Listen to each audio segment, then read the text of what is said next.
하나님 말씀 보겠습니다. 창세기 1장 26절부터 28절까지 말씀 보겠습니다.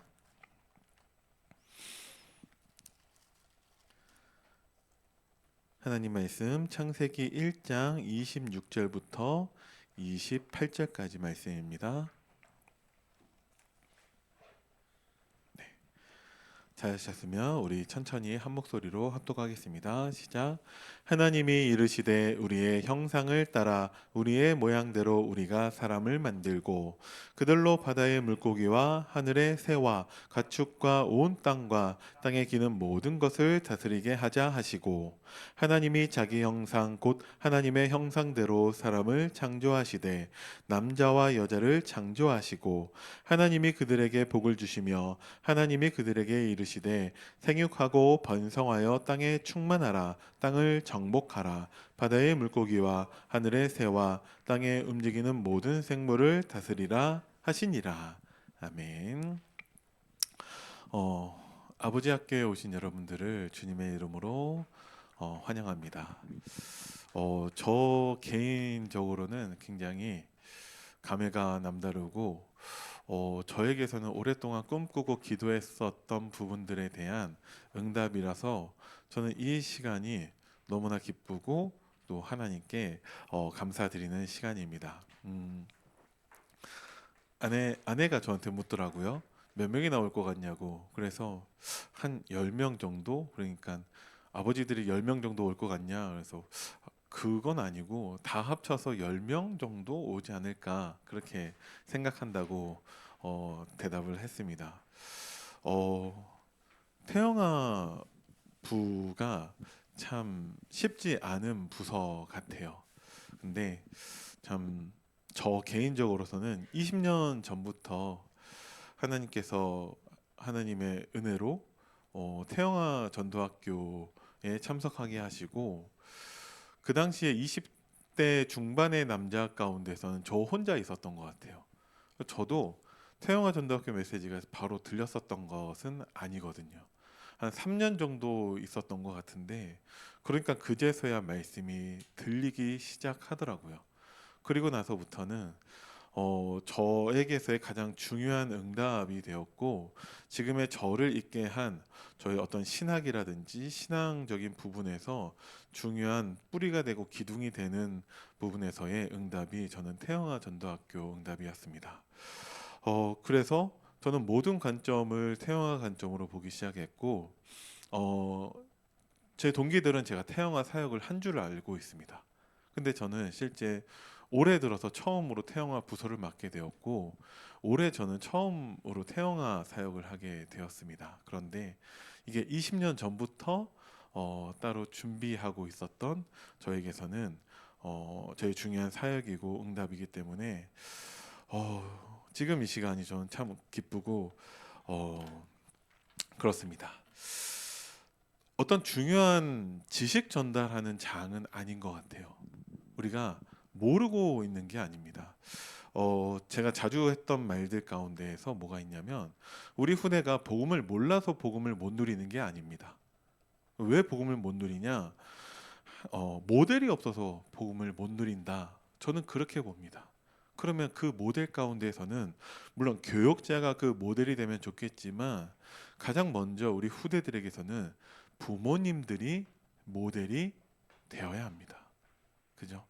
부모님들이 정말 복음 누린다면 우리 후대들이 복음 누리는 것은 너무나 쉽게 접근할 수 있고 모델이 있으니까 쉽게 따라할 수 있을 것인데 지금까지 보면은 많은 가정에서 부모님들이 모델이 되지 못하는 경우를 많이 봤던 것 같습니다. 그래서 우리 세영아 부모님들은 정말 우리 자녀들에 대해서 복음에 대해서 모델이 되는 그 응답을 누리게 되시기를 바랍니다. 그러려면은 어떻게 해야 되냐? 제가 2주 전에 사역하면서 가장 많이 했었던 말인데, 자, 하나님의 시간은 우리의 시간과는 다릅니다. 그죠? 하나님이 시간을 창조하셨어요. 하나님은 과거, 현재, 미래가 없는 분이십니다. 왜냐? 하나님이 시간을 창조하셨기 때문에 하나님은 그 시간에 갇히시는 분이 아니에요. 그죠? 그래서 성경에서는 하나님은 하루가 천년 같고 천년이 하루 같다라고 말씀을 하고 계십니다. 그죠? 하나님은 영원전부터 영원까지 계시는 분이에요. 제가 이 말씀을 왜 드리냐? 하나님의 말씀은 언제 성취되는가라고 했을 때 하나님의 말씀은 우리가 믿을 때 성취되는 것이 아닙니다. 하나님의 말씀은 내가 순종할 때 성취되는 것이 아닙니다. 내가 안 믿어도 내가 순종하지 않아도 하나님 말씀은 성취됩니다. 그죠? 언제 성취되냐? 하나님의 말씀은 선포할 때 이미 성취됩니다. 왜 그러냐? 성취를 전제로 선포하는 말씀이기 때문에 그렇습니다. 거기에서 한 걸음 더 나아간다면 하나님의 말씀은요, 선포되기 전부터 이미 성취된 말씀입니다. 왜 그러냐? 하나님은 과거, 현재, 미래가 없는 분이라니까요. 하나님이 그 말씀이십니다. 그렇다면 선포와 상관없이 하나님은 이미 성취된 말씀이시라는 거예요. 이걸 왜 말씀을 드리냐? 여러분들이 말씀을 받을 때 성취된 말씀을 받으시기 바랍니다. 내가 안 믿어도 내가 순종하지 않아도 하나님 말씀은 성취돼요. 그죠? 이미 성취된 말씀입니다. 그 성취된 말씀을 받는 사람과 아직 성취되지 않은 말씀, 성취될지 안 될지 모르는 말씀을 받는 사람과 다르다라는 것이죠. 여러분들이 아버지 학교 가운데에서 어떤 많은 지식, 새로운 지식을 얻을 필요가 없어요. 다 알고 있는 내용들입니다. 그런데 하나님이 이미 성취하신 말씀으로 여러분들이 말씀을 받으시기 바랍니다. 그러면 그대로 여러분들 삶 속에서 성취될 거예요. 그죠? 이번 주에 제가 사역하면서 가장 많이 했었던 말은 무엇이냐? 사도행전 3장 6절 말씀을 아실 것입니다. 은과 금은 내게 없거니와 내게 있는 것을 내게 주노니 나사렛 예수 그리스도 이름으로 일어나 걸으라 하고, 베드로가 처음으로 인류 최초로 예수 그리스도의 이름의 권세를 사용했습니다. 너무나 역사적인 현장이죠. 그런데 나사렛 예수 그리스도 이름으로 일어나 걸으라 하고 한 다음에 어떻게 됐죠? 베드로도 그 성전 미문에 앉은 뱅이도 멀뚱멀뚱 쳐다본 게 아니에요. 3장 7절 말씀을 보니까 베드로가 오른손을 잡아 일으켰습니다. 그러면 베드로가 그 앉은 뱅이를 일으킨 것입니까? 아니잖아요. 그의 발과 발목에 힘을 얻고 그가 걸으며 뛰기도 하고 하나님을 찬미하니, 하나님이 그 앉은 뱅이를 일으키셨습니다. 그죠? 네. 근데 베드로는 오른손을 잡아 일으켰다라는 것입니다. 왜 그러냐? 하나님이 그 앉은 뱅이를 일으키실 거라고 믿기 때문에. 그죠? 네. 여러분들이 어쩌면 앉은 뱅이처럼 낙심하고 있고 방황하고 있고 말씀을 믿지 않고 있다면 그런 나의 오른손을 잡아 일으키시기 바랍니다. 여러분들에게 그 비밀이 있기를 바랍니다. 하나님 말씀 선포돼요. 그 말씀은 성취됩니다. 그것을 믿는 믿음이 여러분들에게 있기를 바랍니다. 그게 무엇이냐? 오른손을 잡아 일으키는 거예요. 하나님 말씀을 받으면서 여러분들이 나를 오른손으로 잡아 일으키시기 바랍니다. 네. 자, 말씀을 시작하도록 하겠습니다. 하나님의 최고 응답 아버지라는 제목으로 우리가 말씀을 나누도록 하겠습니다. 오늘은 좀 어쩌면 내용이 좀 길 수도 있어요. 원래는 2강의 말씀인데 한 강의로 통합해서 전달하다 보니까 최대한 제가 요약해서 정리해서 최대한 빨리 짧게 전달해 보도록 하겠습니다. 자, 하나님의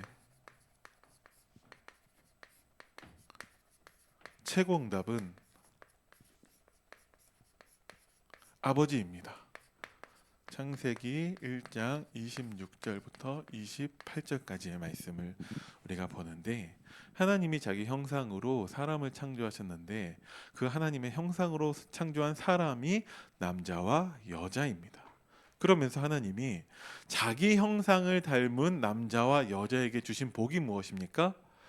생육하고 번성하고 충만해야만 비로소 정복하고 다스리는 것입니다. 그냥 정복하고 다스릴 수는 없어요. 반드시 생육하고 아이를 낳아야 됩니다. 번성하고 땅에 충만해야 비로소 정복하고 다스릴 수 있는 것입니다. 그래서 하나님의 최고 응답은 아버지입니다. 물론 어머니도 하나님의 최고 응답이라고 할 수 있겠죠.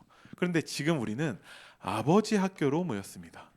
그래서 모든 내용들이 아버지에 초점이 맞춰져 있습니다.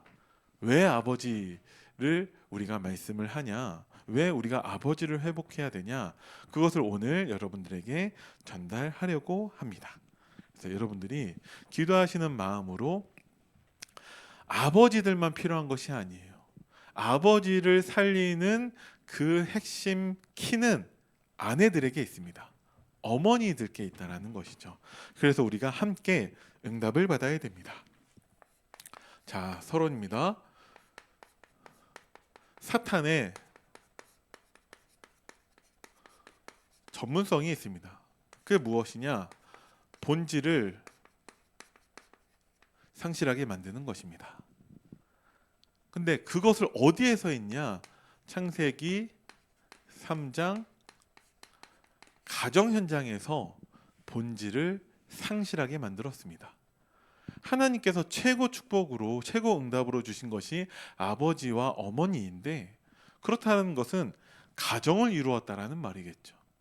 그런데 그 아버지 될 남자와 어머니 될 여자가 처음부터 하나님의 말씀을 놓쳤습니다.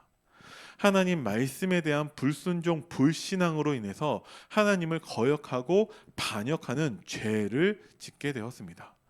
그 결과 아버지 어머니가 하나님을 떠나 하나님과 분리 단절되게 되었고 사탄의 속박 아래 머물게 되었습니다.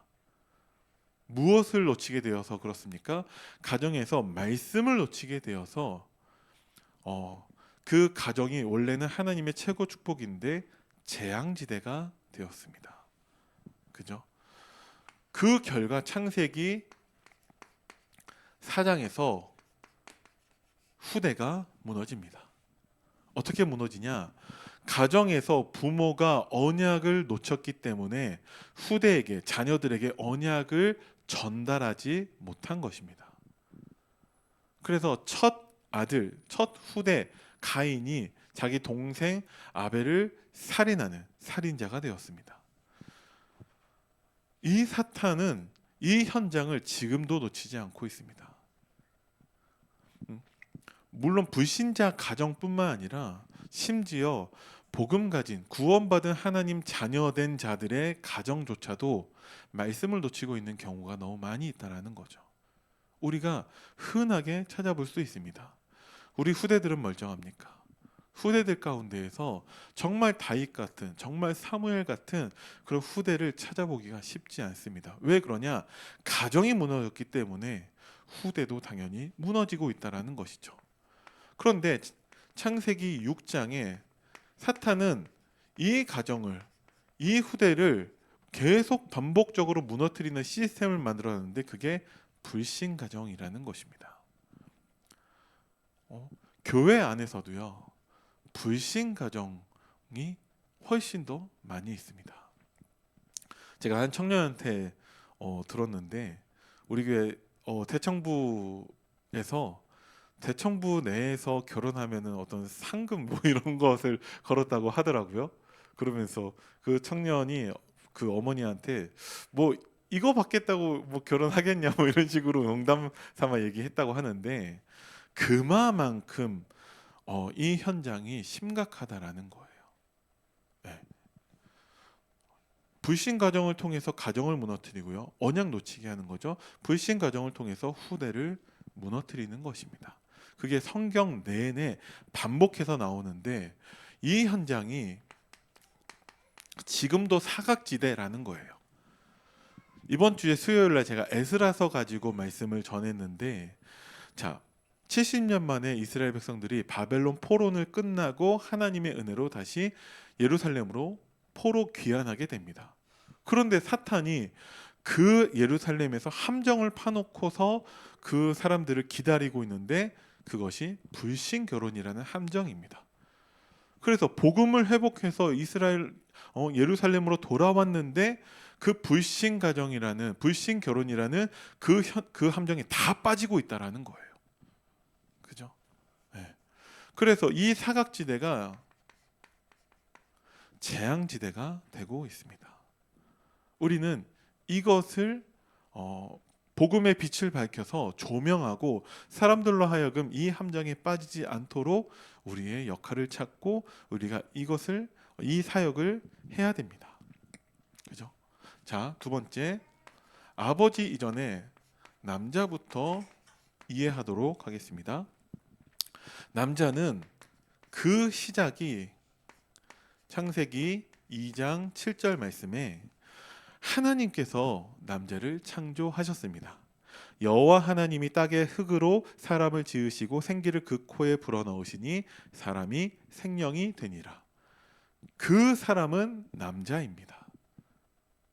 하나님께서 하나님의 형상대로 하나님의 생기를 그 코에 불어넣어 주셔서 정말 하나님 닮은 그 피조물을 창조했는데 그것이 남자입니다. 그죠? 그 남자와 하나님은 여자를 창조하시는데 그들을 통해서 후대를 하나님은 재창조하게 하십니다. 그래서 아까 읽었었던 본문 말씀 가운데 21장 27절에 하나님이 사람을 창조하시되 남자와 여자를 창조하셨죠. 그래서 후대 축복을 어떻게 해주십니까? 임신과 출산과 육아를 통해서 하나님은 후대를 축복하십니다. 근데 남자들이 가지고 있는 고정관념이 임신과 출산과 육아는 자기 일이 아니라고 생각을 해요. 그래서 아버지 축복을 다 놓치는 것입니다. 역사적으로 남성다움이라는 그런 기준이나 어떤 정의 등이 있는데 그게 창세기 3장에서 왜곡된 그 죄로 인하여서 틀린 정의, 틀린 기준들이 세워졌다라는 거예요. 고린도전서 16장 13절 말씀에 깨어 믿음에 굳게 서서 남자답게 강건하라 이렇게 말씀이 나오고 있습니다. 남자는 강건해야 됩니까? 그럼 여자는 강건하면 안 됩니까? 근데 남자는 마치 그 단어가 주는 뭔가 그 뉘앙스로 알 수 있는 어떠한 고정관념이나 정의가 내려져 있다라는 거예요.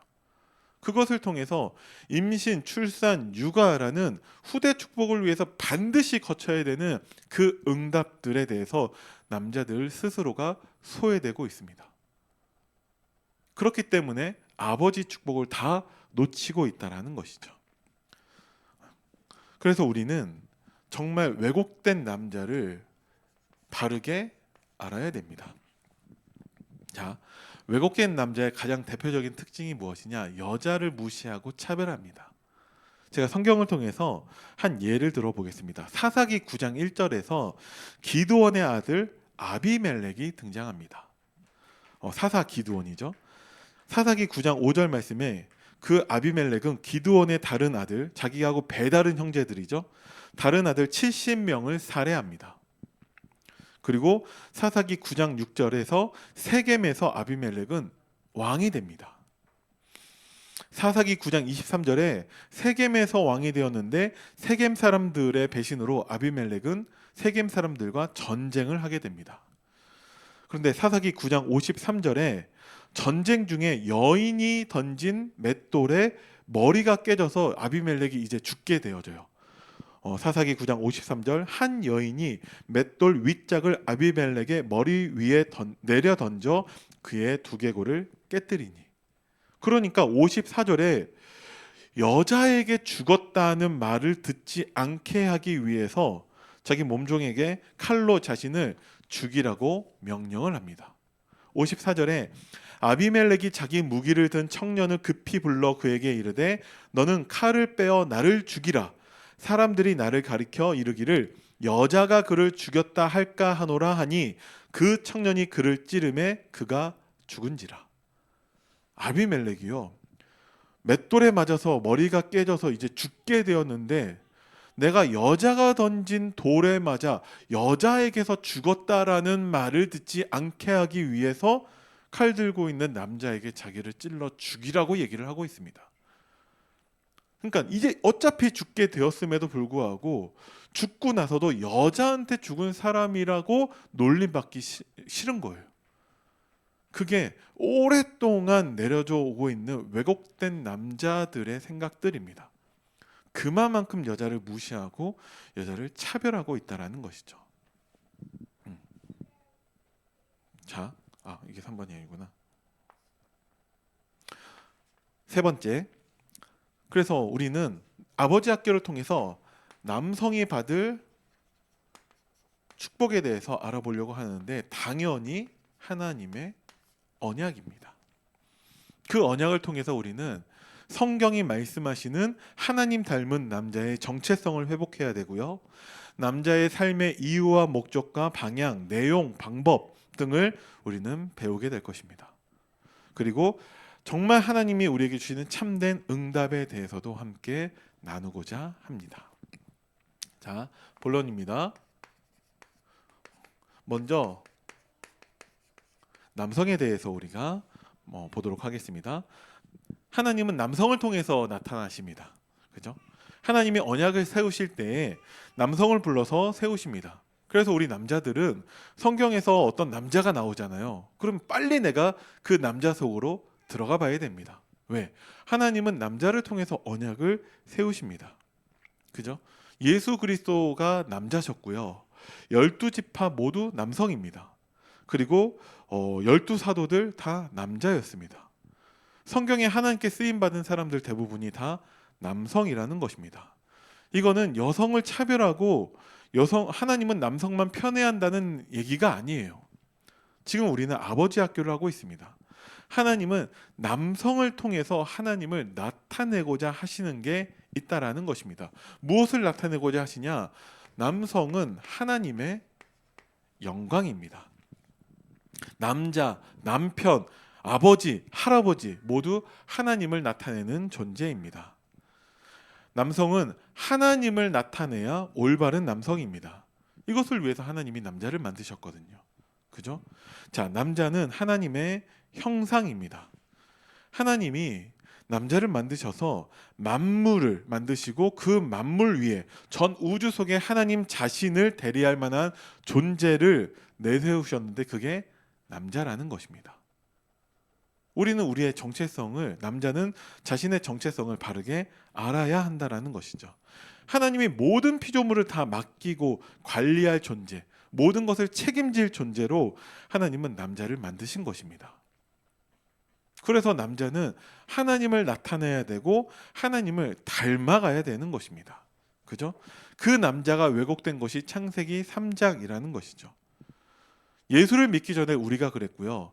예수 믿지 않는 지금 모든 사람들이 다 그렇습니다. 창세기 3장의 남자는 가짜라는 것이죠. 창세기 3장 그 죄인된 남자는 하나님의 영광을 나타낼 수가 없습니다. 그래서 남자는 가장 먼저 복음으로 회복되어야 합니다. 그 남자를 마귀가 남자를 통해서 또한 자기 자신을 나타내려고 합니다. 그래서 마귀는 남자를 장악하고 남자를 통해서 자기를 투영하고 마귀의 상을 나타내려고 하고 있습니다. 그것이 세상에서 역사를 통해서 여실히 나타나고 있는데 우리가 보통 남성답다, 여성답다라고 하는 그 표현에서 남자다운 그 이미지가 있잖아요. 그렇게 왜곡시키고 있다는 것이죠. 여간에서 눈물을 흘리지 않으면 남자답다라고 합니다. 그게 왜 남자다운 것입니까? 뭔가 몸이 좋고 힘이 세고 하면은 그걸 남자답다라고 합니다. 그건 남자다운 게 아니에요. 정말 남자다운 게 무엇인지 아십니까? 우리가 예배드릴 때, 하나님 찬양할 때, 기도할 때, 언약의 복음을 이해하고 사람들에게 전달할 때 이것이 가장 하나님다운 것이고 남자다운 것입니다. 남자 여러분, 우리는 하나님을 닮은 존재임을 아셔야 됩니다. 그죠? 그러니까 당연히 성취된 말씀을 받는 존재가 되어야 한다라는 것이죠. 그래서 그 남자를 하나님이 만물을 정복하고 다스리는 자. 다시 말해서 남자를 하나님은 왕으로 세우셨습니다.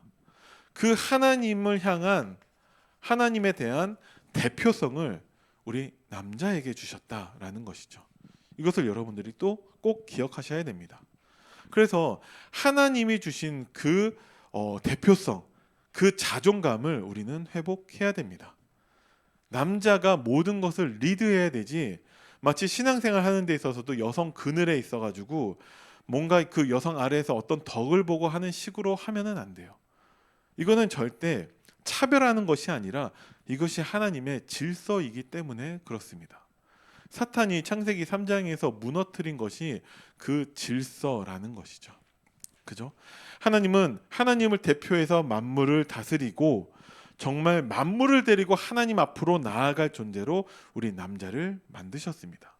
그래서 우리는 정말 예배드리는 존재가 되어야 하는 것입니다. 우리가 다 아내와 우리 자녀들을 데리고 모두 하나님 앞에 나아가고 하나님 앞에 헌신할 수 있도록 하고 인도하는 존재가 우리 남자임을 여러분들이 꼭 기도하셔야 됩니다. 이게 올바른 결혼 준비라는 거예요. 이런 부분들의 내용이 없으니까 결혼 준비를 저 하이마트 가서 하고 있고, 기껏해야 결혼해서 살 집 준비나 하고 있고 결혼식 준비나 하고 있는 것입니다. 결혼할 남자는 하나님 앞에 모든 이들을 다 데리고 나아가는 그 응답의 주역임을 여러분들이 꼭 기억하시기 바랍니다. 그죠? 자, 남자가 제자리를 못 찾으면요, 여자도 힘들어요. 여자는 머리 역할을 하는 존재가 아닙니다. 그렇기 때문에 아무리 뛰어난 신앙을 가진 여성이 있다 할지라도 가정은 무너지고 후대가 무너지는 거예요. 그래서 남자분들이 자기 자리를 찾아서 돌아가야 됩니다. 그러면서 그 남자의 여성 이해가 중요합니다. 남성은 하나님의 영광으로 나타나고 여성을 이해하는 것으로 하나님을 나타내는 것입니다. 그죠? 여성을 이해하지 못하니까 가정에서 함께 예배드리고 응답받는 것이 아니라 가정에서 싸우고 분란을 일으키고 결국 또 무너지고 있는 것입니다. 자, 여성은 무엇이냐? 여성은 하나님의 형상임을 여러분들이 이해하셔야 됩니다. 여성은 정복의 대상도 아니고요, 어떤 전리품도 아니라는 거예요. 여성은 하나님의 형상인데 절반이 아니라 여성은 완전한 하나님의 형상입니다. 그죠? 내가 만나는 그 여자가, 나와 함께 살고 있는 그 여자가 온전한 하나님의 형상인 것을 우리는 알아야 됩니다. 그렇지 않으면 여러 가지 부작용이 일어나는 거예요. 두 번째 여성의 특징은 무엇이냐? 가장 대표적인 것 중에서 자궁이 있다라는 거예요. 자궁은 아기집이라는 말인데 이것이 하나님이 진행하시는 후대의 계획에서 가장 중요한 역할을 하고 있습니다. 그죠? 네. 그러니까 이것은 남자가 갖지도 못한 정말 독보적이고 특별한 것입니다. 그 후대 운동을 위해서 남성은 여성을 이해해야 한다니까요. 근데 남자가 여성을 제대로 이해하지 못하고 모른다면 오해할 수밖에 없고, 당연히 모르니까 우리의 생각대로 정복하고 소유하려고 한다라는 것이죠. 그죠? 그러면 처음으로 돌아가서 남성다운 남성이 되지 못하는 것입니다. 역사적으로 보면은 동서양을 막론하고 여성을 계속 차별하고 무시하고 있었어요. 미국의 역사만 보더라도 여자가 투표권을 가지고 있는 게 100년 조금밖에 안 넘습니다. 1918년도에 여성이 투표를 했다고 합니다. 동양은 말할 것도 없고 서양의 많은 철학자들도 여성을 거의 짐승처럼 여겼어요. 그러한 문화, 그러한 생각들로 완전히 사로잡혀 있었고 여성을 폄하하고 있었다라는 것이죠. 그죠? 그러면서 여성을 통해서 하나님을 나타내는 그 부분에 대해서 다 놓치고 있었던 것입니다. 그 결과 남성과 여성의 그 차이를 완전히 무시하게 돼요. 예를 들어서 남자와 여자가 대화했을 때 그 여자는 100% 이해한다면 남자는 그 말에 70%밖에 이해를 못한다고 합니다. 언어 장애자의 70%는 남자라고 합니다. 여성은 하루를 살면서 일상생활에서 한 2만 5천 자 정도를 사용하고 있는데 남자는 그 절반 정도밖에 단어를 사용하지 않는다라고 합니다. 그래서 남자와 여자가 싸우면은 남자가 말로써 여자를 이길 수가 없는 게 그런 이유 때문이기도 한다라고 합니다. 그리고 가까운 사이에서는 특히나 더 운전 연수 같은 걸 해주지 말라고 하는데 남녀 사이에서 특히 부부 사이에서 운전면허 연수를 해주면은 반드시 다투고 싸운다고 합니다. 그거는 여자를 무시하고 하는 것이 아니라 남녀의 차이가 있다라는 것이죠. 그죠? 그것을 이해해야 되는데 하나님의 형상대로 창조한 남자, 하나님의 형상대로 창조한 여자를 바르게 알고 우리는 서로를 이해해야 됩니다. 그리고 여성에 대해서 가장 대표적인 특징은 무엇이냐? 창세기 3장 16절 말씀 가운데 너는 남편을 원하고 남편은 너를 다스릴 것이니라 라고 하나님 말씀을 하셨어요. 어쩌면 이게 우리의 생각과는 조금 다르다고 생각할 수도 있겠지만 여성은 남성의 사랑을 받아야 됩니다. 그게 성경이 말씀하시는 내용이에요. 그죠? 남성은 내 앞에 일이 있고요. 여성은 내 앞에 남성이 있습니다. 그 남성의 사랑을 받으면 여자는 다른 것들은 아무것도 문제되지 않는다고 합니다. 그게 성경이 말씀하시는 여성이에요. 신명기 24장 5절 말씀을 보면요. 신명기 24장 5절 말씀 사람이 새로이 아내를 맞이하였으면 그를 군대로 내보내지 말 것이요 아무 직무도 그에게 맡기지 말 것이며 그는 1년 동안 한가하게 집에 있으면서 그가 맞이한 아내를 즐겁게 할지니라. 신명기 24장 5절 말씀에 신혼부부가 생기면은 남자에게 아무런 일을 맡기지 말라고 하나님 말씀하고 계십니다. 이유는 무엇입니까? 새로 맞이한 그 아내를 집에서 즐겁게 해주라고 하시는 것입니다. 이 말은 직장에도 가지 말라 그것이 아니라 중요한 직무에서 배제해주고 면제시켜주라는 거예요. 왜? 아내는 남편의 사랑을 받아야 하는 존재이기 때문에 그렇습니다. 우리 아버지 세대에서는 그런 모습을 잘 보지 못하는 것 같아요. 특히 저희 아버지도 사회에서는 굉장히 좋은 분이시더라고요. 자기가 하는 일 때문에 남한테 피해 준 적이 한 번도 없습니다.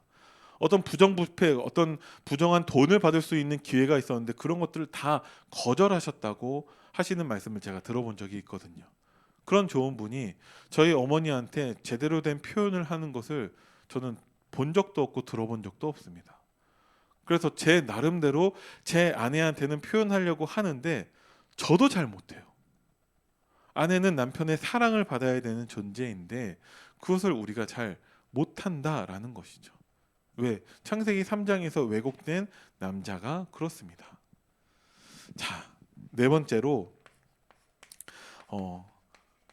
성문제에 대해서 말씀을 드리겠습니다. 이것은 남자들의 치명적인 아킬레스건입니다. 우리가 멀리 갈 것도 없이 지금 작년부터 일어난 그 우리 교단의 문제를 보면은 남자의 성문제가 가장 대표라는 것이죠. 돈 문제, 거짓말 문제, 여러 가지 문제들이 많이 있지만 가장 남자에게 치명적인 아킬레스건은 성문제입니다. 음란, 포르노, 음행, 외도 이런 문제들이 남자에게는 치명적이다라는 것이죠. 기독교 남성 지도자 가운데서도 이 문제에 걸린 사람이 역사적으로 생각보다 굉장히 많이 있습니다. 그죠? 네. 우리한테는 너무나 사실적으로 다가오고 있죠. 우리나라 조사는 아니지만 기독교 남성들을 설문조사했는데 자신들의 영적 생활에서 가장 치명적인 덫이 되어서 늘 마음을 괴롭히고 늘 건드리는 것이 무엇인가라는 질문에 대한 대답에서 90%가 음란이었다라고 합니다. 30일 이내 음란 사이트에 들어가 본 적이 있는가라는 대답에서는 굉장히 높은 퍼센테이지로 그렇다라고 대답을 했다라고 합니다. 이걸 우리가 잘 기억해야 됩니다. 이것은 반드시 마귀의 통로가 됩니다. 그죠? 하나님은 우리에게 올바른 성경을 통해서 우리가 깨닫고 배우기를 원하고 계십니다. 사탄이 우리 남자를 건드리는 부분은 첫 번째 하나님의 형상인 남자를 깨트리는 거고요. 남자를 왜곡하는 것이죠. 두 번째가 성문제입니다. 그죠? 이 부분에 대해서 우리가 제대로 언약 붙잡고 승리하지 못한다면 우리는 이중 생활을 할 수밖에 없습니다. 영적인 삶에서 연기를 해야 되고 가면을 써야 되는 것입니다. 이것에 대해서 하나님은 절대 용서하는 분이 아니다라는 것을 우리가 명심해야 됩니다. 하나님은 여러분들을 도우실 수 있고 복음은 승리하지 못할 것이 없다는 것을 꼭 기억하시기 바랍니다.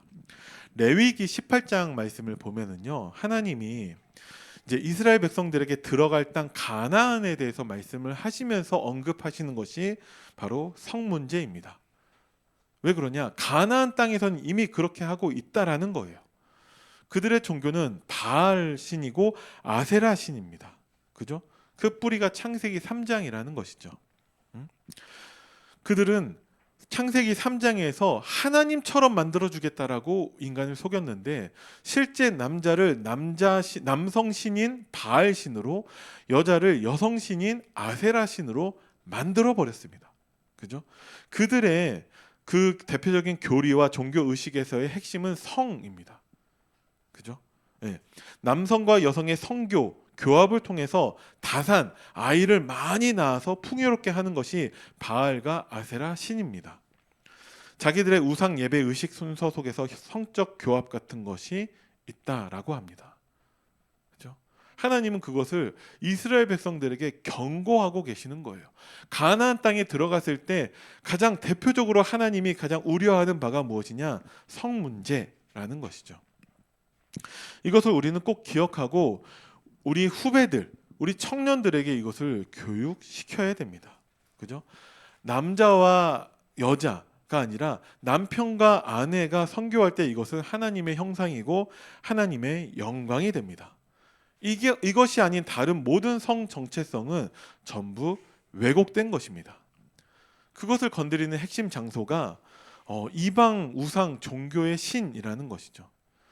나중에 바알과 아세라 신이 전 세계 종교에 미친 영향을 우리가 한번 볼 필요도 있는데, 한국에 들어온 종교 가운데서도 다 그 족보가 반드시, 족보를 보면은 반드시 이 성 문제가 포함이 됩니다. JMS 성 문제 있죠.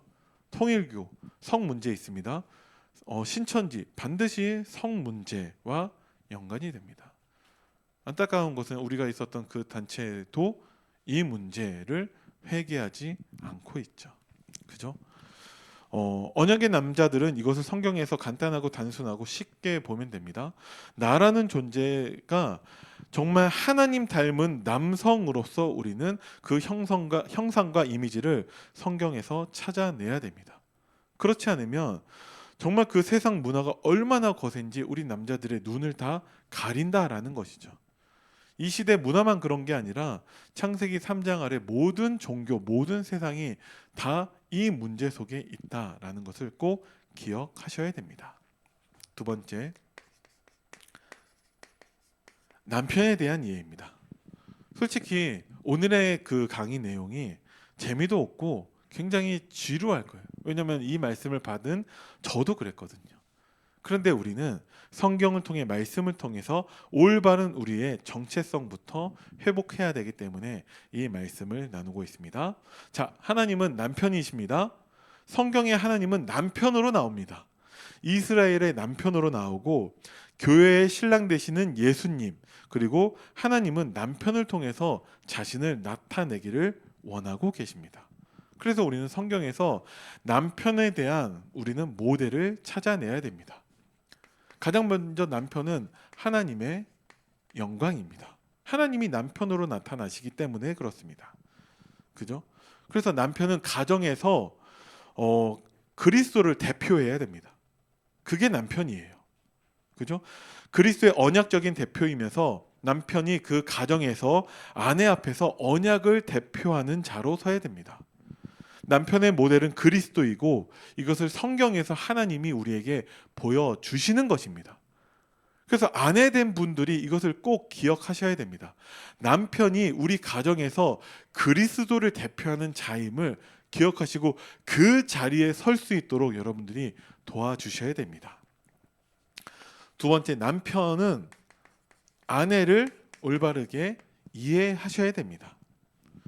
아내는 남편은 아내 이해를 통해서 그리스도를 나타내는 것입니다.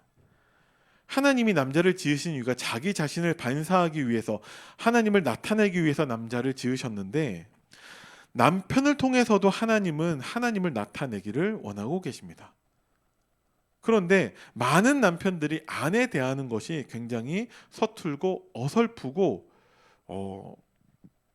잘못된 태도와 자세를 가지고 있습니다. 자, 아내를 이해하는 것이 그리스도를 나타내는 것으로 여러분들이 꼭 기억하시기 바랍니다. 그리스도께서 나를 이해하셨어요. 그래서 그리스도는 나를 구원하셨습니다.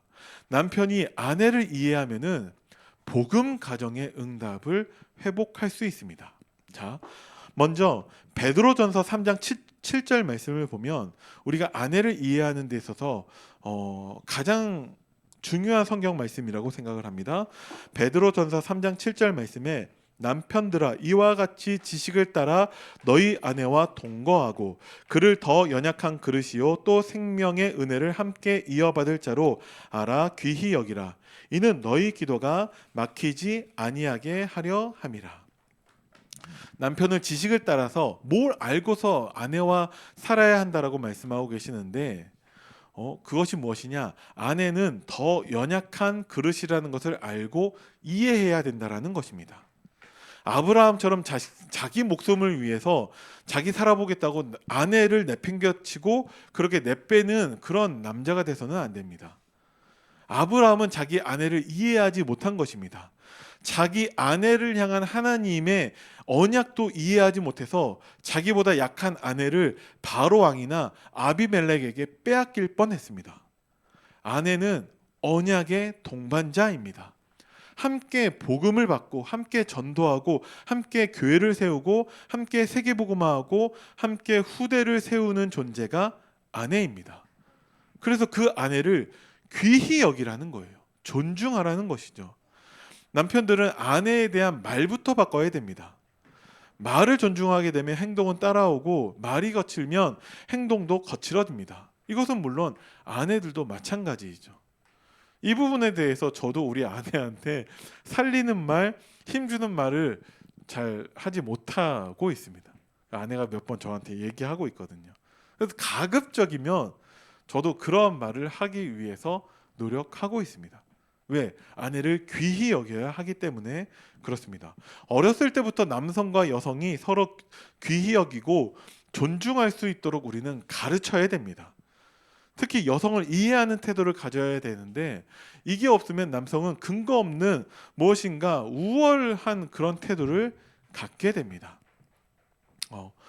그렇기 때문에 무엇이 문제냐? 남성의 기도가 막히는 것입니다. 연약한 아내를 이해하지 못하고 귀히 여기지 않기 때문에 베드로전서 3장 7절 말씀을 근거로 남성의 기도가 막히는 것입니다. 그래서 남자들이 제대로 기도하지 못하는 거예요. 특별한 몇몇 사람들 제외하고서는 남자들은 기도하지 않고 있습니다. 저 불신자들은 상관없는 얘기예요. 하지만 우리는 예배의 축복을 누려야 됩니다. 하나님을 닮아가는 존재가 남자라는 것이죠. 그래서 남편의 기도가 막히는 것은 너무나 큰 재앙입니다. 그죠? 근데 하나님은 뭐라고 말씀하시냐? 남자의 기도가 막히는 이유가 남편이 아내를 존중하지 않기 때문이라고 말씀하고 계십니다. 그래서 여러분들이 아내를 존중히 여기시기 바랍니다. 그러면 기도가 뚫리게 될 것입니다. 두 번째, 아내는 하나님의 형상입니다. 내 아내 이전에 하나님의 형상으로 바라봐야 됩니다. 무슨 말이냐? 마치 정말 내 아내를 볼 때 그리스도를 보는 것처럼 우리는 아내를 대해야 됩니다. 그죠? 그게 올바른 아내 이해라는 거예요. 세 번째, 아내는 돕는 배필입니다. 그래야 그리스도가 나타납니다. 돕는다라는 말은 하녀, 하인 이런 말이 아니에요. 돕는다라는 말은 뛰어난 협력자라는 뜻입니다.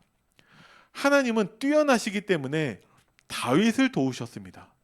그 돕다라는 말이 그 돕는 배필이라는 말과 같은 단어입니다. 그 아내는 하나님이 우리에게 주신 완벽한 하나님의 형상이고 언약의 동반자이고 뛰어난 돕는 배필입니다. 이것을 여러분들이 반드시 아셔야 됩니다. 저희 아내가 이것을 저한테 자꾸 말하는데 제가 인정하지 않을 때가 되게 많이 있거든요. 뭔가 자존심인지 물론 장난 섞여서 그렇게 하지만 아내한테 그렇게 하고 있습니다. 우리가 바뀌어야겠죠. 아내는 돕는 배필이라는 것을 여러분들이 꼭 명심하시기 바랍니다. 네 번째, 창세기 2장 23절 말씀에 아담이 고백합니다. 아담이 이르되 이는 내 뼈 중에 뼈요 살 중에 살이라. 이것을 남자에게서 취하였은즉 여자라 부르리라 하니라. 아담은 아내가 내 몸이라고 고백했습니다. 우리가 정확하게 알아야 되는 것이 아내는 내 뼈 중에 뼈고 내 살 중에 살입니다. 그게 아내라는 거예요. 내 아내는 내 뼈고 내 살입니다. 이것을 우리는 정확하게 알아야 됩니다. 아담은 하와를 그렇게 인정했어요. 그것이 아담이 하와를 본 인간론입니다. 그렇게 인간을 이해했다니까요. 아담이 보기에 하와는 나라는 거예요. 그죠? 이것이 인문학의 기초입니다. 사회과학을 연구하는 사람들이 이것을 알고서 해야 됩니다. 진짜 이것을 아는 대통령이 세워지기를 바랍니다. 무슨 말이냐? 정치하는 사람들도 저 사람에 대한 올바른 인간에 대한 이해를 보면 저 사람이 나와 같은 사람이구나. 저 사람이 나구나. 그래야지 폭력을 휘둘르지 않아요. 그래야지 나와 상대한 사람에 대해서 정치 보복을 하지 않습니다. 이게 올바른 인간 이해라는 것이죠. 남편이 아내를 바라봤을 때 내 뼈, 내 살로 우리는 보여줘야 됩니다. 그 아내가 나라는 것을 여러분들이 꼭 기억하시기 바랍니다. 그래야지 우리가 하나님이 나에게 주신 그 힘으로 여성을 보호하는 데 씁니다. 그죠? 아내를 내 몸으로 알고 우리에게 주신 하나님의 그 권세를 가지고서 내 몸을 보호하는, 내 아내를 보호하는 데 쓸 수 있습니다. 그게 진짜 남편이라는 것이죠.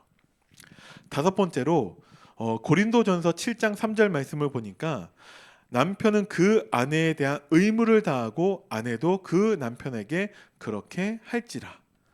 서로 부부는 의무를 다 해야 된다고 말씀하고 계십니다.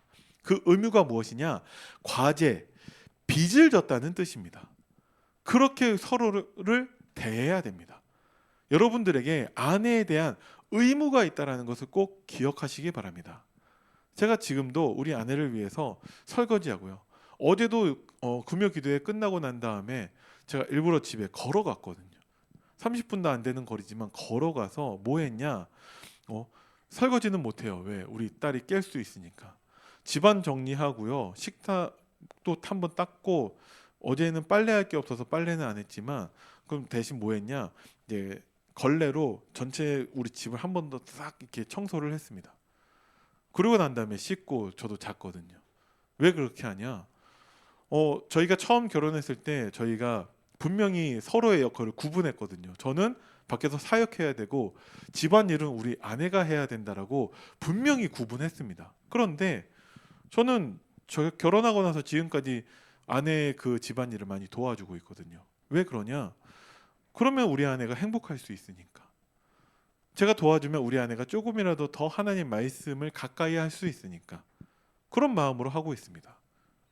그런데 이것이 남편의 의무라는 것이죠. 집안일을 도와주는 게 의무가 아니라 아내가 행복한 삶을 살 수 있도록 하는 의무가 우리에게 있다라는 것이죠. 아내도 마찬가지입니다. 그죠? 그리고 여섯 번째로 에베소서 5장 25절 말씀을 보니까 남편에게는 어떤 것을 하나님 말씀하셨냐? 남편들아 아내 사랑하기를 그리스도께서 교회를 사랑하시고 그 교회를 위하여 자신을 주심같이 하라고 말씀하셨습니다. 너무나 유명한 성경 구절이죠. 그죠? 어쩌면 과하다고 생각될 수 있습니다. 왜 그러냐? 아내를 위해서 죽으라는 말이거든요. 그런데 하나님은 할 수 있으니까 감당할 만하니까 우리에게 이 말씀을 주셨다고 우리는 믿어야 됩니다. 그죠? 그렇게 우리는 아내를 사랑할 수 있습니다. 만약에 하지 못하면 어떡합니까? 그러면 하나님이 우리를 도와주실 것입니다. 하나님이 우리와 함께 하시면서 우리를 채워 주실 것입니다. 그래서 우리는 하나님의 언약임을 이해하고 믿고 따라가면 됩니다. 부족하면 또 하나님 말씀 앞에 서고 하나님을 믿고 따라가고 하면 하나님이 우리를 인도해 주실 것입니다. 다시 말해서 우리가 아내를 사랑하는 것은 우리의 힘으로 할 수 있는 것이 아니라 하나님의 언약이고 하나님의 인도하심을 우리가 받아야 한다라는 것이죠. 7번째입니다. 골로새서 3장 19절 말씀을 보니까 이렇게 되어 있습니다. 남편들아 아내를 사랑하며 괴롭게 하지 말라. 아내를 괴롭히지 말라고 말씀을 하셨습니다. 쉽게 얘기해서 아내 속썩이지 말라고 하신 것이죠. 이 말씀을 우리 그리스도 사랑교회 모든 아내분들이 다 들으셨으면 좋겠습니다. 남편 여러분들 우리가 그렇게 합시다. 세상에서 우리가 결혼할 때 나와 잘 맞는 여자와 결혼을 하고 싶다라는 생각을 했겠죠. 그죠? 결혼 전에 누구를 만났든지 간에 어떤 것을 바랬든지 간에 결혼한 순간 내가 상상했었던 그 여자가 지금의 아내라는 것을 여러분들이 인정하셔야 됩니다. 그렇게 인정하시면 됩니다. 그죠? 제 아내도 저한테 물어볼 때 있거든요. 자기 뭐가 좋았냐고. 그럼 저는 그 질문에 대한 답이 한 가지밖에 생각이 안 나요. 저는 제 아내가 제 아내이기 때문에 좋습니다. 어떤 자기 장점 3가지를 얘기해 보라고 하는데 장점이 생각나지 않아요. 왜? 장점 때문에 우리 아내를 사랑하는 게 아니기 때문에 그렇습니다. 단점도 있을 수 있겠죠. 근데 단점은 상관없어요. 어차피 하나님의 완벽한 계획이고 하나님이 짝지어준 사람이기 때문에 저는 우리 아내를 사랑합니다. 이것이 먼저 되어야 한다라는 것이죠. 이게 안 되니까 자꾸 아내의 속을 썩이고 있는 것입니다. 그죠? 지금 100% 정말 아내가 하나님의 뜻이고 하나님의 계획이라는 것을 여러분들이 인정하셔야 됩니다. 그죠? 유대인 남자들은 감정보다 언약이 앞선다고 합니다. 어렸을 때부터 그렇게 배웠고 훈련받았기 때문에 그렇다고 합니다. 그래서 율법, 여호와의 말씀이 정말 나에게 더 먼저 기준되어져 있기 때문에 자기 감정과는 상관이 없고 언약과 의지라고 합니다. 혹시 요즘 부부 관계가 안 좋고 별로 아내가 마음에 들지 않고 자꾸 짜증나게 한다 하더라도 여러분들은 말씀을 통해서 아내를 사랑하시면 됩니다.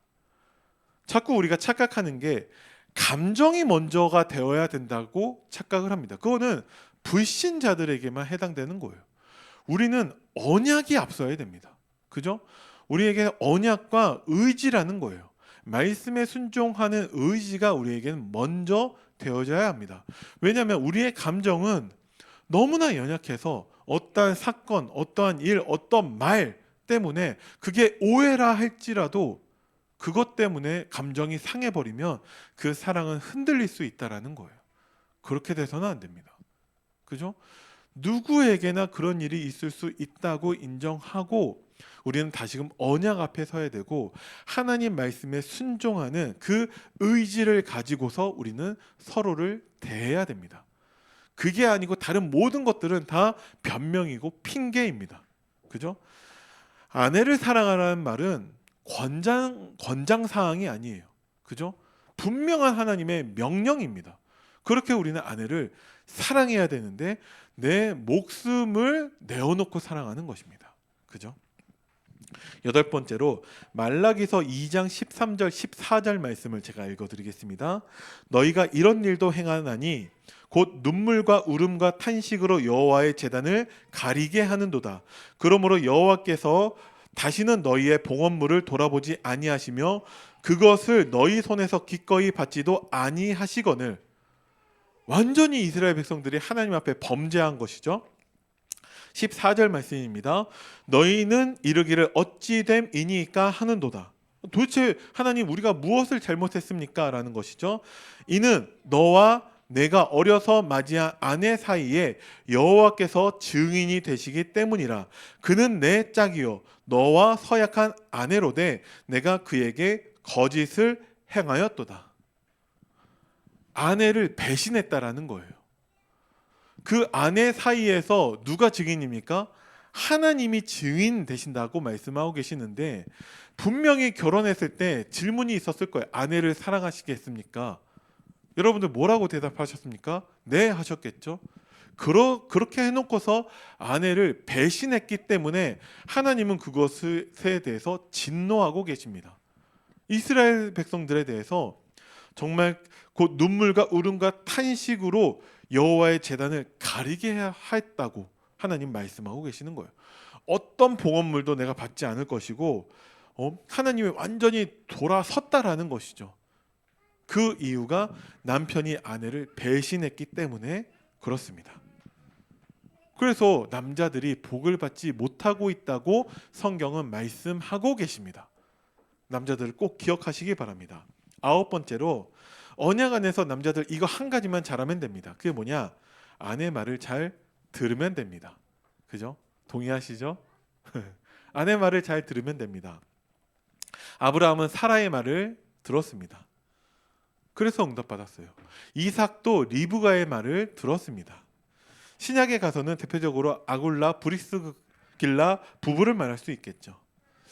존 버년이라는 사람을 아실 것입니다. 그 사람 글도 몰랐대요. 근데 아내가 계속 성경 한번 읽어봐라, 성경 한번 읽어봐라 얘기를 하니까 결국은 글도 배우고 성경을 읽었다라고 합니다. 성경을 읽고 나서 그 사람이 많은 변화가 일어났는데, 그 존 버년이라는 사람이 쓴 책이 철로 역정이라고 합니다. 남편 여러분들, 아내 말을 들으시기 바랍니다. 10번째로, 비슷한데 반대말입니다. 쓸데없는 말은 듣지 말아야 합니다. 아담은 하와의 말을 듣고 주는 대로 먹었다가 완전히 망했습니다. 그죠? 그 말은 듣지 말았어야 합니다. 사라가 하갈을 통해서 아들을 낳자고 아브라함에게 말했는데 그 말은 듣지 말았어야 합니다. 솔로몬에게 1000명의 여자가 있었는데 그 여자들이 우상숭배하고 싶다고 말했습니다. 솔로몬은 그 말을 듣지 말았어야 합니다. 근데 그 말을 듣고 이상하게 돼버렸죠.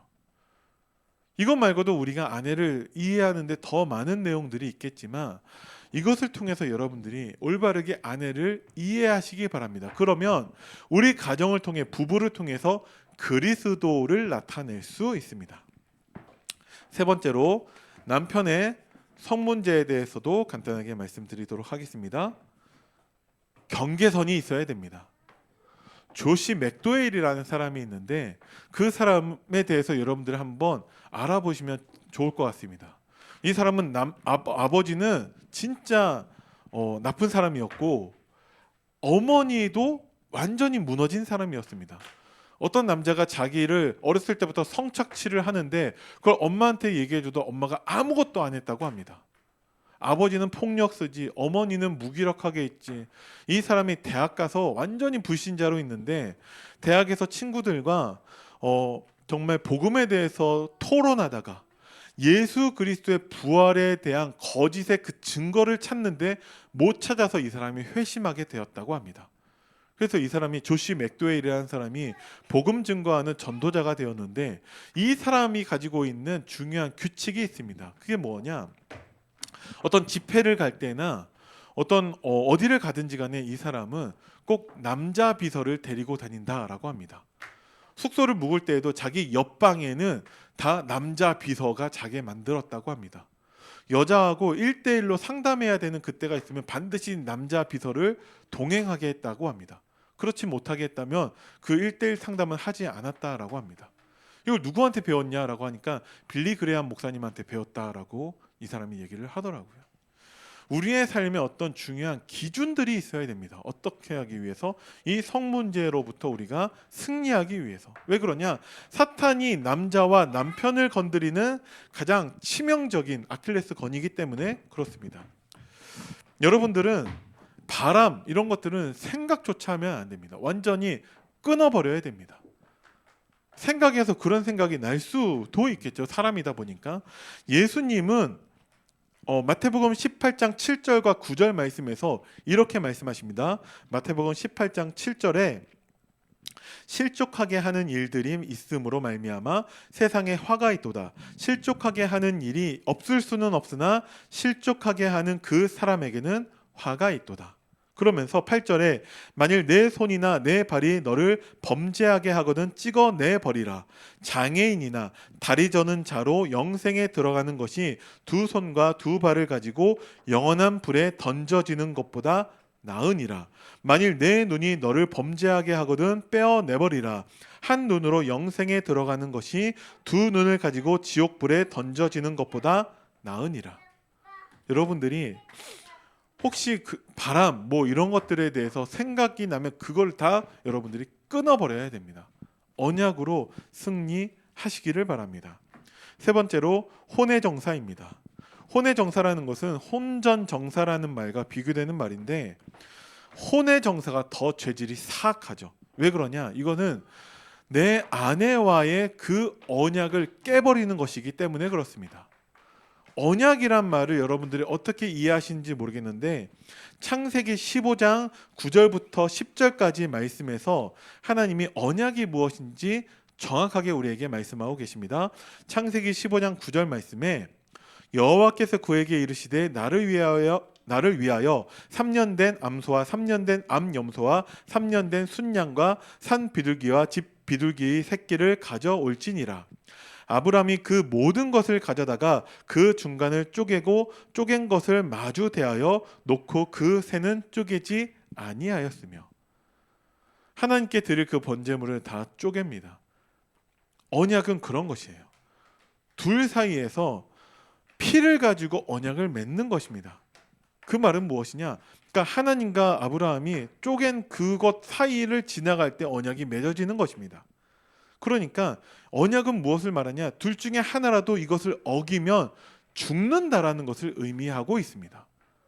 그래서 혼외정사 이런 것들이 왜 죄가 되냐?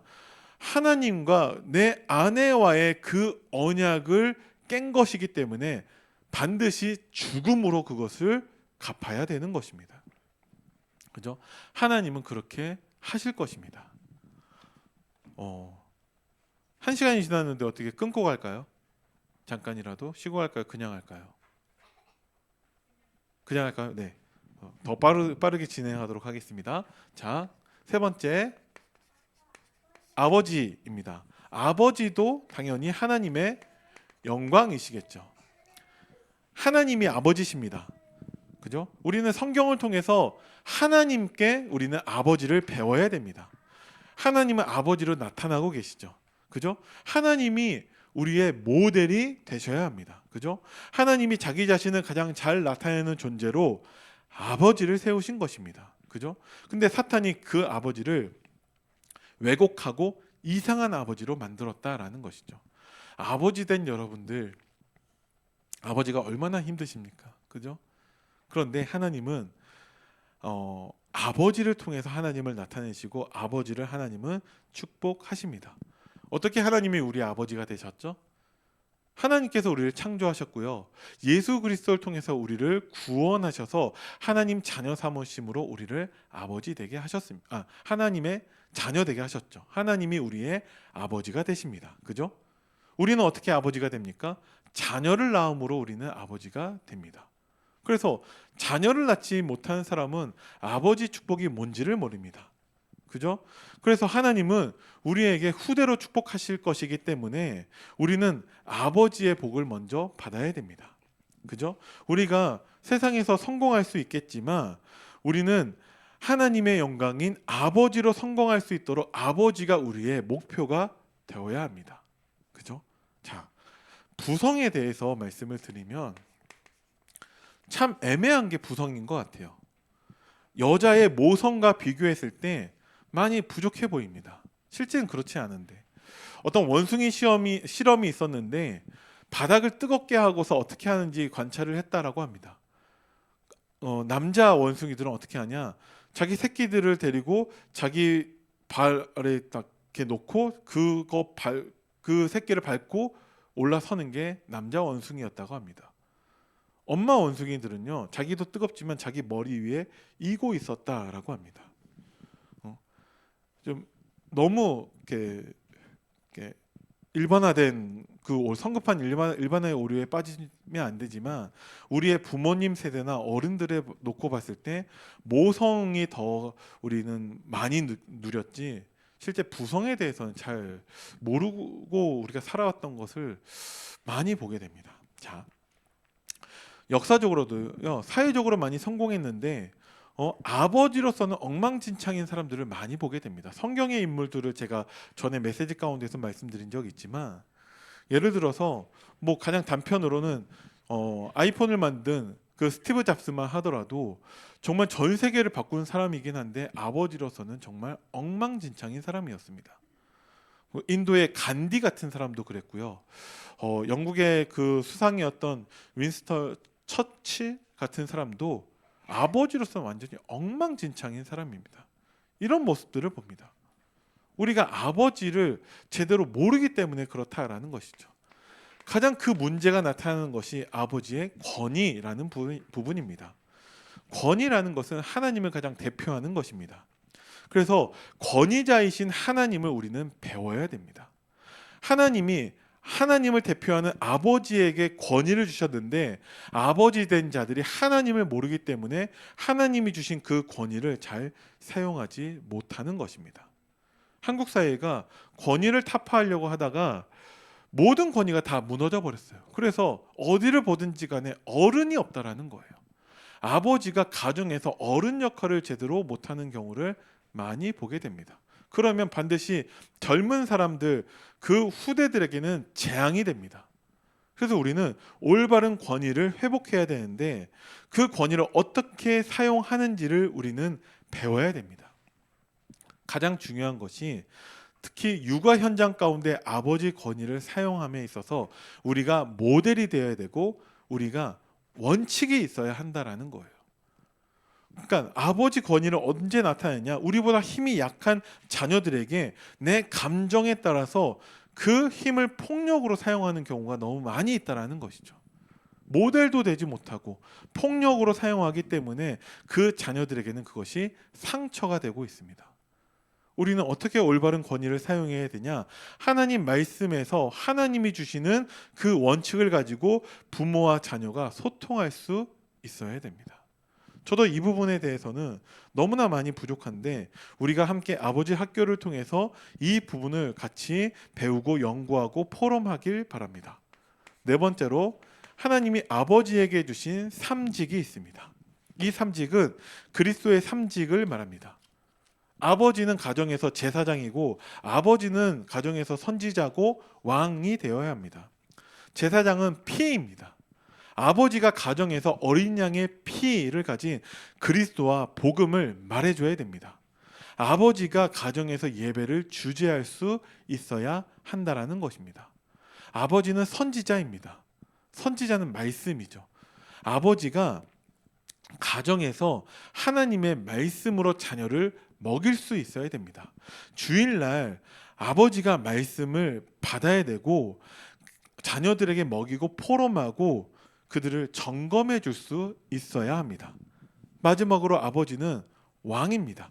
가정에서 왕으로서 가정을 다스릴 수 있어야 하는데 다스린다라는 것은 힘으로 억압한다는 것이 아니라 아버지가 앞장선다라는 것입니다. 아버지가 교회 갈 때 앞장서고 정말 가정 예배와 영적 생활에서도 아버지가 앞장서야 됩니다. 교회에 직분자를 세울 때 그 조건이 자기 집을 다스리는 자라야 한다라고 되어져 있는데 그게 무엇이냐? 앞장서라는 것입니다. 그죠? 그렇게 해서 여러분들이 아버지로서 그 삼직을 회복하시기 바랍니다. 그리고 아까도 말씀드렸지만 아버지한테 가장 약한 부분인 복음 육아와 복음 출산과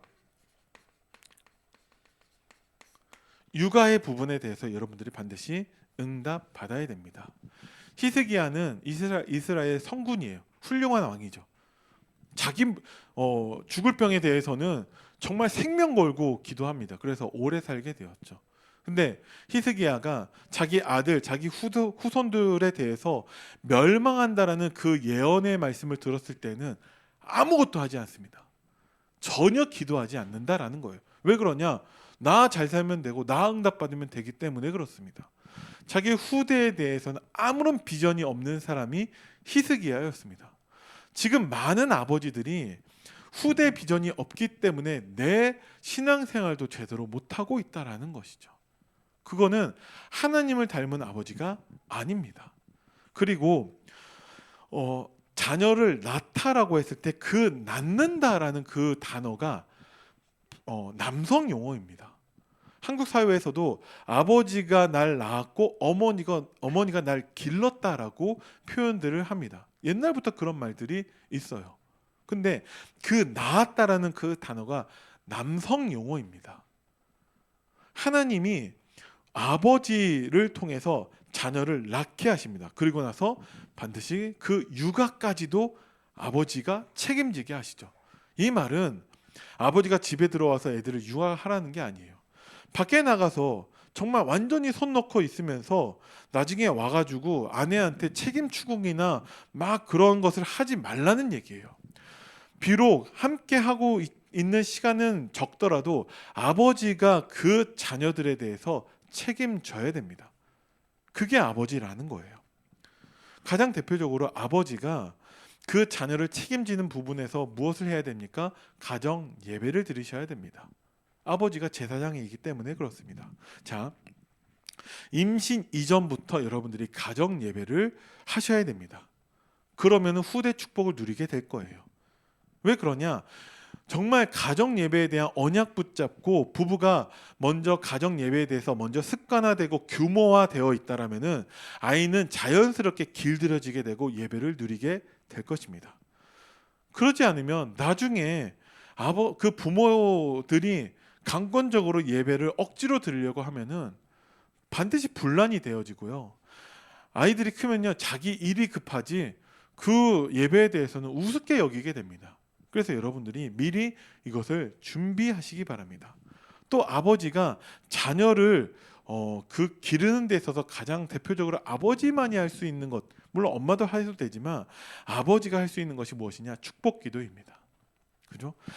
아내를 축복하고 아이들을 축복해야 됩니다. 왜? 아버지가 그리스도를 대표하는 자이기 때문에 그렇습니다. 이것을 나중에 하려고 하면 또 굉장히 서먹서먹해지고 힘들어요. 그래서 지금부터 여러분들이 축복 기도를 시작하셔서 우리 가정을 대표하는 문화로 만드시기 바랍니다. 저도 매일 우리 아이 잠들기 전에 매일 축복 기도하고 있거든요. 너무 좋습니다. 그리고 아버지가 하실 역할은 삶에서 습관을 만들어줘야 됩니다. 이 부분은 사회에서도 마찬가지로 통용되는 것들이죠. 많이 힘든 것들 있지만 아이가 좋아하고 할 수 있는 것부터 시작하시면 됩니다. 아버지가 중요한 기준을 세워서 이것을 아이가 따라올 수 있도록 해야 됩니다. 예를 들어서 시간 관리 너무나 중요하죠. 시간 관리는 곧 세계 정복입니다. 가정에서 공부하는 분위기, 독서하는 분위기, 저도 이것을 이제 곧 시작하려고 하고 있습니다. 그리고 집안일을 서로 도우면서 이렇게 함께하는 것들, 식사 예절이나 대화 예절이나 이런 것들을 아버지가 삶으로 모범을 보여주셔야 됩니다. 작은 것부터 아이들에게 가르치면 아이들은 세계를 담는 그릇이 됩니다. 그죠? 유대인들은 아이들을 어렸을 때부터 아버지 무릎에 앉혀놓고서 성경을 읽어준다라고 합니다. 성경을 읽어주고 책을 읽어주고 아버지와 대화를 많이 하고 포럼을 많이 하고 그렇게 많은 추억을 남기게 된다면 아이들이 복음 안에서 성경 안에서 올바르게 자라갈 것입니다.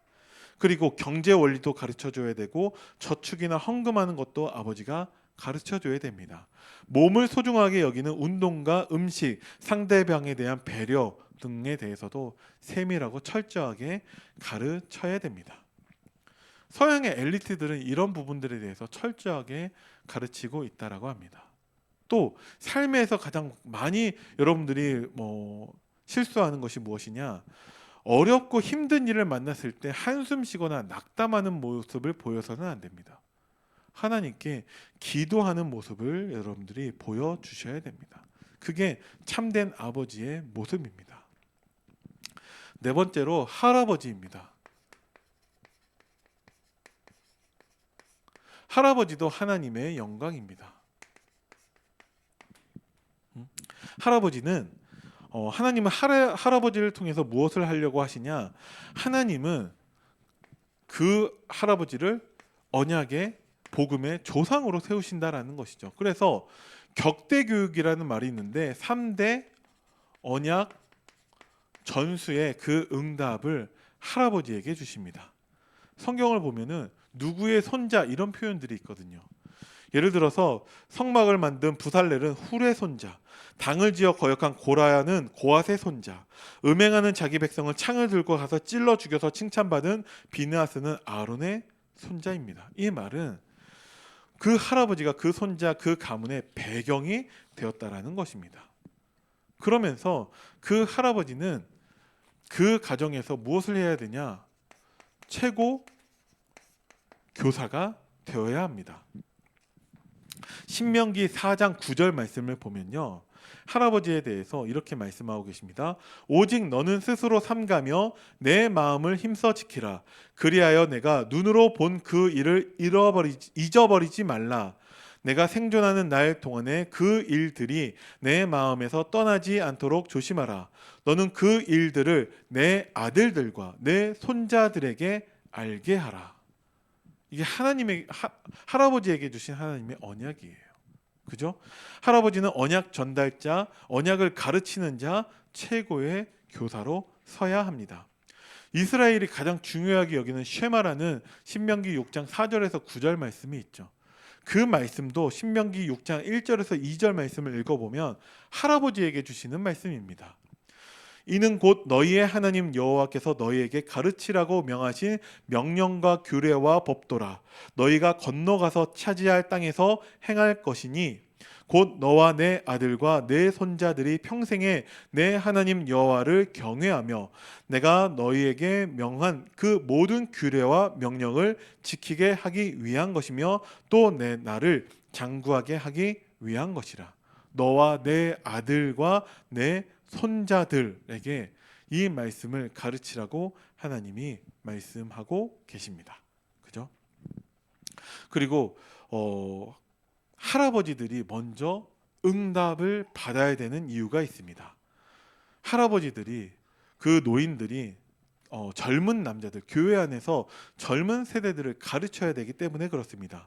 디도서 2장을 보면은 이렇게 되어 있습니다. 1절부터 8절까지 말씀에서 오직 너는 바른 교훈에 합당한 것을 말하여 늙은 남자로는 절제하며 경건하며 신중하며 믿음과 사랑과 인내함에 온전하게 하고 늙은 여자로는 이와 같이 행실이 거룩하며 모함하지 말며 많은 술의 종이 되지 아니하며 선한 것을 가르치는 자들이 되고 그들로 젊은 여자들을 교훈하되 그 남편과 자녀를 사랑하며 신중하며 순전하며 집안일을 하며 선하며 자기 남편에게 복종하게 하라. 이는 하나님의 말씀이 비방을 받지 않게 하려 함이라. 너는 이와 같이 젊은 남자들을 신중하도록 권면하되 범사에 내 자신이 내 선한 일에 본을 보이며 교훈에 부패하지 아니함과 단정함과 책망할 것이 없는 바른 말을 하게 하라. 이는 대적하는 자로 하여금 부끄러워 우리를 악하다 할 것이 없게 하려 함이라. 아멘.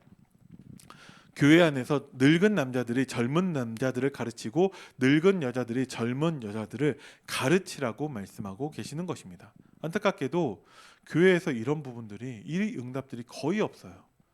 우리가 중직자들을 통해서 뭔가 배워야 되는데 그 중직자 선배들을 통해서 후배 중직자가 되어야 되는 사람들이 뭔가 배울 수 있는 커리큘럼이 없습니다.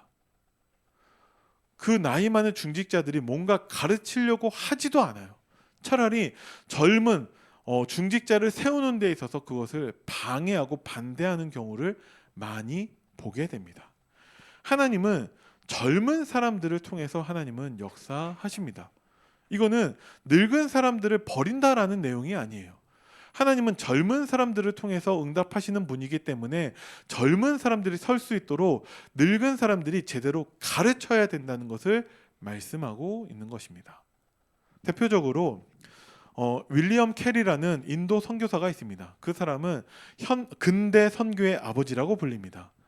그 사람이 독학을 통해서 배웠는데 26세에 침례교 목사가 되고 31세에 이 교도들의 개종을 위한 선교회를 설립하고 그 다음에 32살에 인도에 가족과 함께 선교사로 갑니다.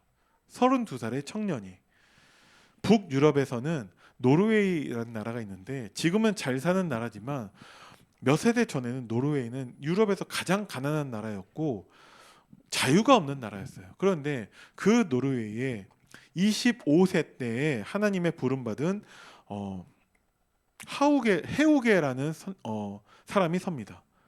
그 사람이 곳곳에 다니면서 복음을 증거하고 하나님이 노르웨이에 복을 주셔서 노르웨이는 지금처럼 부강한 나라가 되고 전 세계에 선교사를 많이 보내는 나라가 됩니다. 25세의 청년을 들어 하나님은 쓰십니다. 하나님은 영국의 젊은 웨슬리를 보내셨고 독일의 젊은 루터를 보내셔서 회개하라고 하셨습니다. 근데 회개하지 않았고 그 젊은 사람들을 잡아 죽이려고 했었죠.